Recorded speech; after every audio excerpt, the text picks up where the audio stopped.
Oke, kita mulai dengan satu pertanyaan yang kelihatannya sederhana, tapi sebenarnya ini pertanyaan yang diam-diam ngebentuk cara kita hidup loh. Apakah pikiranmu lebih nyata daripada badanmu? Coba deh, renungin sebentar. Kamu yang sebenarnya itu ada di mana sih? Apa ada di dalam pikiran, ide-ide dan kesadaranmu?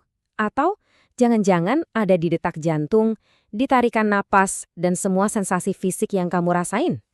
Selama 400 tahun, jawaban dunia barat untuk pertanyaan ini tuh jelas banget. Semua didominasi sama satu gagasan yang luar biasa kuat.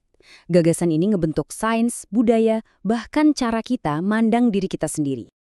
Tapi, gimana kalau gagasan yang udah mendarah daging ini ternyata keliru? Dan bukan cuma keliru, tapi juga berbahaya. Malah jadi akar dari banyak krisis yang kita hadapi sekarang. Nah, dalam pembahasan kali ini, kita akan coba bongkar mitos ini. Yuk kita mundur dulu ke abad ke-17 buat ngerti dari mana semua ini berawal. Ini dia, warisan dari sebuah pikiran yang terpisah. Konsepnya disebut dualisme Kartesian. Ini dicetuskan oleh filsuf René Descartes. Gampangnya gini, pikiran, sesuatu yang bisa berpikir, itu satu hal. Dan tubuh, sesuatu yang berbentuk materi, itu hal lain yang beda banget. Dua-duanya kepisah. Nah, kutipannya yang paling terkenal, "Aku berpikir, maka aku ada," itu benar-benar ngerangkum semuanya. Bagi Descartes, satu-satunya hal yang nggak bisa dia ragukan adalah fakta bahwa dia sedang berpikir. Inilah yang jadi fondasi identitasnya. Pikiran adalah sumber kepastian. Akibatnya apa? Wah, gede banget. Pikiran jadi diri kita yang sejati, pusat dari identitas dan rasionalitas. Sementara tubuh itu statusnya turun, cuma dianggap kayak mesin biologis, sebuah kendaraan yang harus dikontrol, dioptimalkan atau bahkan ya diabaikan aja demi pikiran yang dianggap lebih superior. Selama berabad-abad, gagasan ini berjaya. Tapi, sains modern, khususnya neuroscience, mulai menemukan retakan-retakan besar di fondasinya. Nah, disinilah kesalahan Descartes mulai kelihatan. Pergeseran paradigmanya tuh drastis banget. Di satu sisi, ada mitos lama yang menganggap nalar murni itu segalanya, emosi itu kelemahan, dan tubuh itu nggak relevan. Tapi, ilmu pengetahuan baru ngebalikin itu semua. Ternyata, nalar justru butuh tubuh, emosi itu data yang penting banget, dan sinyal-sinyal dari tubuh kita lah yang ngebantu kita ngambil keputusan. Jadi, buktinya datang dari ahli saraf, Antonio Damasio. Penelitiannya tuh keren banget, dan dia nemuin sesuatu yang mengejutkan.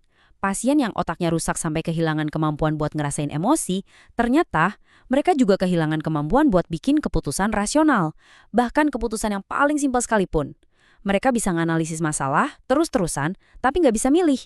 Ini bukti kalau nalar nggak bisa jalan tanpa emosi yang akarnya ada di tubuh. Kalau tadi sains udah mulai meruntuhkan pemisahan ini, filsafat juga ternyata ngasih pukulan telak. Kita sekarang beralih ke gagasan bahwa kesadaran itu pada dasarnya selalu punya tubuh. Ada seorang filsuf namanya Maurice Merleau-Ponty. Dia nawarin cara pandang yang radikal banget. Dia bilang argumen kita selama ini salah. Kamu itu bukan memiliki sebuah tubuh. Kamu adalah tubuhmu. Wah, ini perubahannya fundamental kan? Tubuh itu bukan objek atau properti yang kamu punya, kayak mobil gitu. Tubuh itu ya diri kamu sendiri, medium utama tempat kamu ngalamin seluruh realitas. Jadi, ide utamanya adalah kesadaran itu nggak ngawang-ngawang di ruang hampa. Kesadaran itu selalu berakar pada panca indera, melihat, mendengar, menyentuh, dan pada gerakan. Kita bisa paham dunia ini ya karena kita bisa bergerak di dalamnya, berinteraksi dengannya, lewat tubuh kita. Nah, sekarang yuk kita lihat gimana ilmu kognitif makin memperkuat gagasan ini. Gimana pikiran abstrak kita yang paling rumit sekalipun ternyata lahir dari pengalaman fisik kita. Kita bisa lihat gimana perlawanan terhadap dualisme ini tumbuh seiring waktu. Dimulai tahun 1641 sama Descartes yang misahin pikiran dan tubuh. Terus lompat jauh hampir 300 tahun ke 1945, Merleau-Ponty nantang secara filosofis. Di tahun 94, Damasio ngebuktiin lewat neuroscience. Dan puncaknya di tahun 1999, Lakoff dan Johnson nunjukin kalau pemikiran abstrak kita pun sebenarnya dibangun dari tubuh. Terus gimana cara kerjanya? Ini sebenarnya intuitif banget. Pertama, kita punya pengalaman fisik kan, ngerasain hangat, ngangkat sesuatu yang berat, bergerak maju atau mundur. Kedua, pikiran kita bikin metafora dari pengalaman itu. Kita ngomong soal sambutan yang hangat atau topik yang berat. Ketiga, semua pemikiran kompleks kita, dari filsafat sampai matematika, itu dibangun di atas fondasi metafora-metafora fisik ini. Pikiran kita nggak abstrak, pikiran kita itu berwujud. Oke. Semua ini mungkin kedengarannya teoretis banget ya, tapi apa dampaknya buat kita sekarang? Nah, disinilah kita ngehubungin semuanya ke krisis manusia modern. Karena kita mewarisi gagasan kalau pikiran lebih penting, kita jadi lupa sama tubuh kita. Hasilnya, ya ini, kelelahan digital dan kelelahan psikologis di mana-mana, kecemasan dan depresi yang meningkat, perasaan hampa yang mendalam, keterasingan dari alam.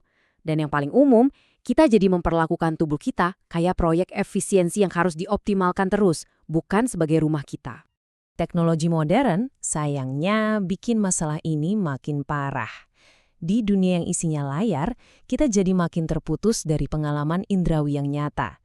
Pengalaman yang seharusnya jadi jangkar kita di dunia. Kesadaran kita jadi abstrak, pecah-pecah, dan ngambang.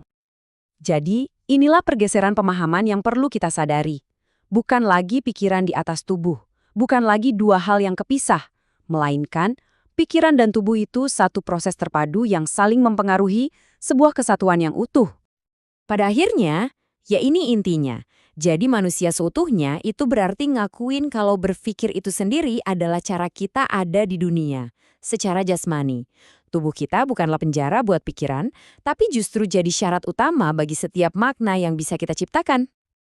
Ini ninggalin kita dengan satu pertanyaan penting untuk direnungkan. Di tengah dunia digital yang terus narik kita ke dalam abstraksi, gimana caranya kita bisa pulang lagi ke tubuh kita? Kembali ke pengalaman nyata yang jadi dasar dari siapa kita sebenarnya.